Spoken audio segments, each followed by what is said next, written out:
कब्जियत, पेट का साफ ना होना और गैस का बनना आजकल एक बहुत ही कॉमन प्रॉब्लम बन चुका है।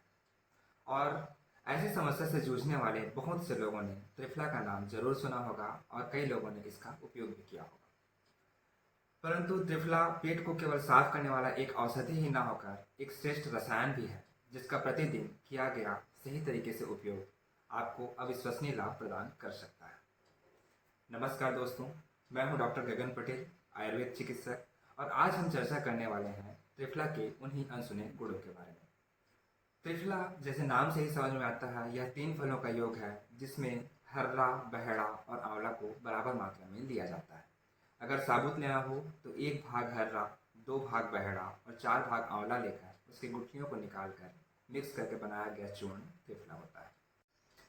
त्रिफला एक मृदु विरेचक अर्थात दस्तावर औषधि होने के साथ ही आपके पाचन क्षमता को बढ़ाने वाला भी होता है। इसलिए इसका लगातार प्रयोग आपको कब्जियत और गैस की समस्या को जड़ से ठीक करने में सक्षम है। साथ ही पेट को साफ करने वाला यह एक ऐसा औषधि है जो कि किसी प्रकार से हानि नहीं पहुंचाता, जैसा कि अन्य दस्तावर योगों से होने का संभावना रहता है। मार्केट में आज बहुत तरह के दस्तावर योग उपलब्ध हैं जिनका उपयोग करते ही आपको तुरंत कब्जियत की समस्या से मुक्ति मिल जाता है।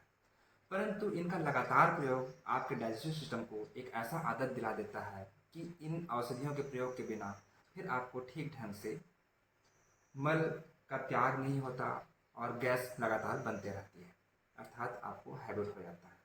पर त्रिफला के साथ ऐसा कोई संभावना नहीं है। आप इसका लगातार उपयोग कर सकते हैं बड़े ही सुरक्षित ढंग से। दोस्तों, त्रिफला का केवल यही एक उपयोग नहीं है, बल्कि यह हमारे सोच से कई गुना ज़्यादा गुणकारी है। यह एक श्रेष्ठ रसायन योग है।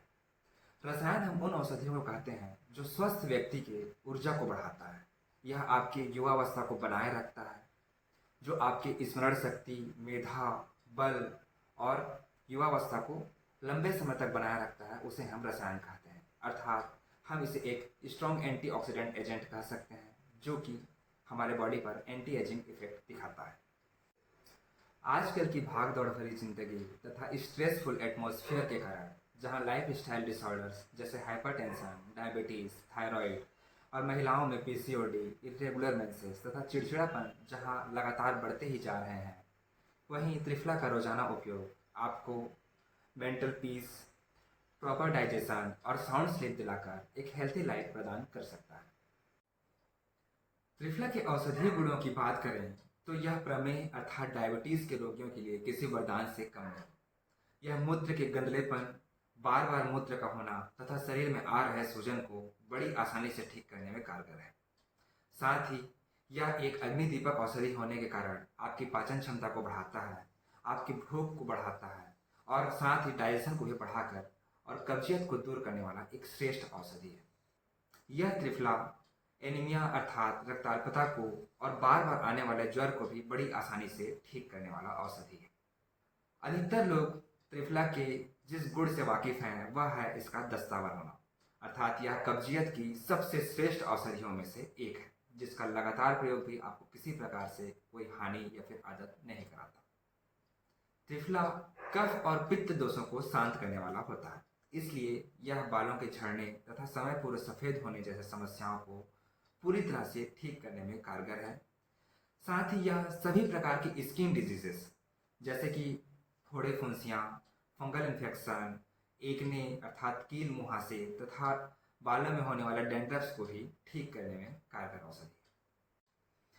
अब हम जानते हैं कि त्रिफला को कब, कितनी मात्रा में और किसके साथ खाना चाहिए।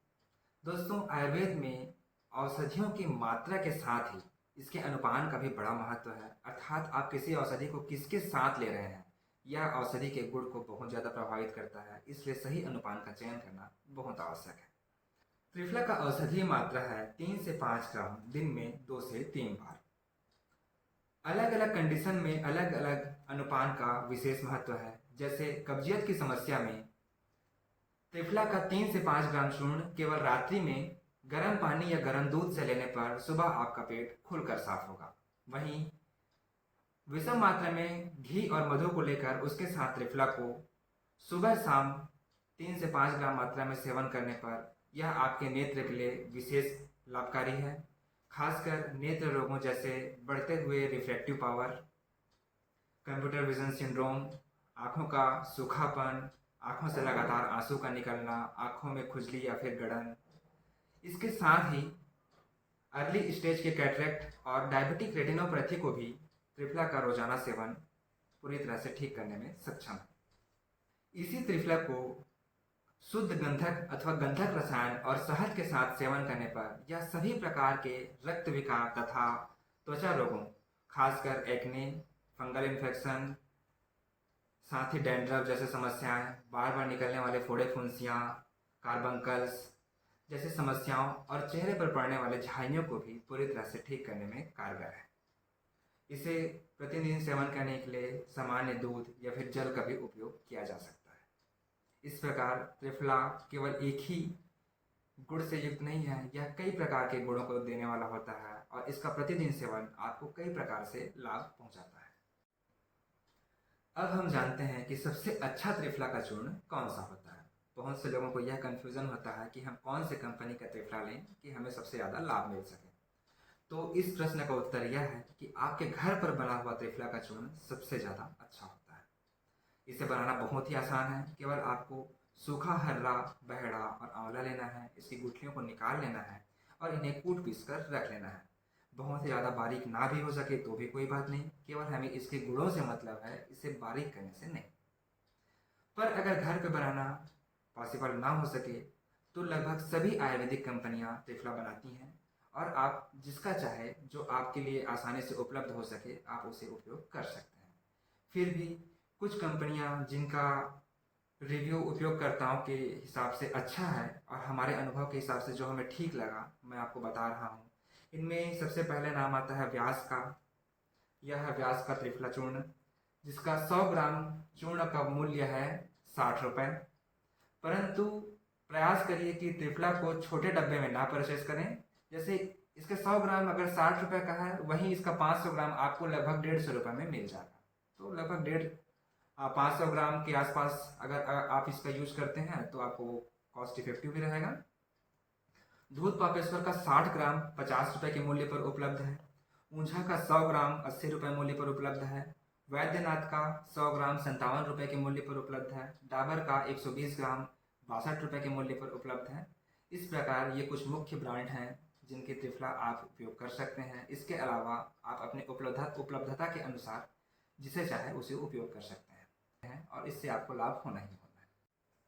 आजकल कुछ आयुर्वेदिक कंपनियां त्रिफला को टैबलेट के रूप में भी बना रही हैं ताकि इसका सेवन आसान हो सके, क्योंकि चूर्ण रूप में औषधियों को खाना हर किसी के लिए बहुत आसान नहीं है, परंतु टैबलेट रूप में इसे मुंह में डालकर पानी के साथ निकल जाना काफ़ी आसान है।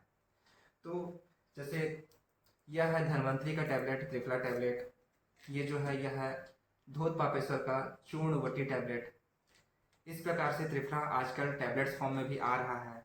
और अगर आप किसी अच्छे ब्रांड्स के त्रिफला के टैबलेट के बारे में जानना चाहते हैं तो आपको मिल सकता है कोटक्कर, नागार्जुन, वैद्य रत्नम, केरला आयुर्वेद, धोत पापेश्वर जैसी कंपनियों की त्रिफला टैबलेट आप उपयोग कर सकते हैं।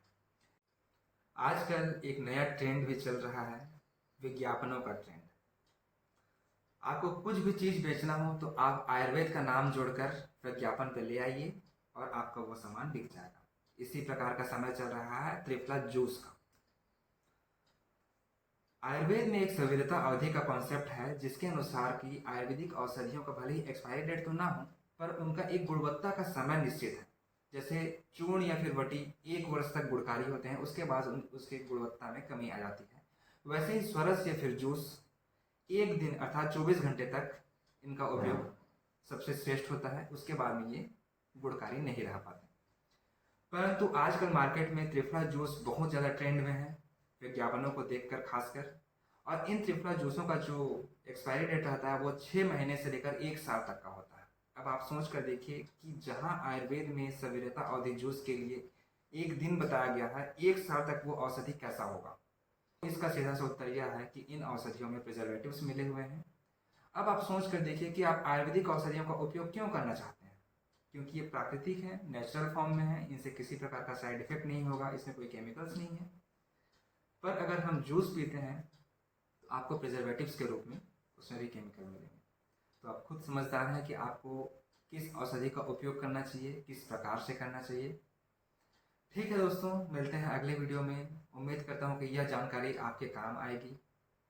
ऐसे ही अन्य वीडियोस के लिए सब्सक्राइब करिए हमारे चैनल आयुर्वर्धिनी को और जुड़े रहिए हमारे साथ। धन्यवाद।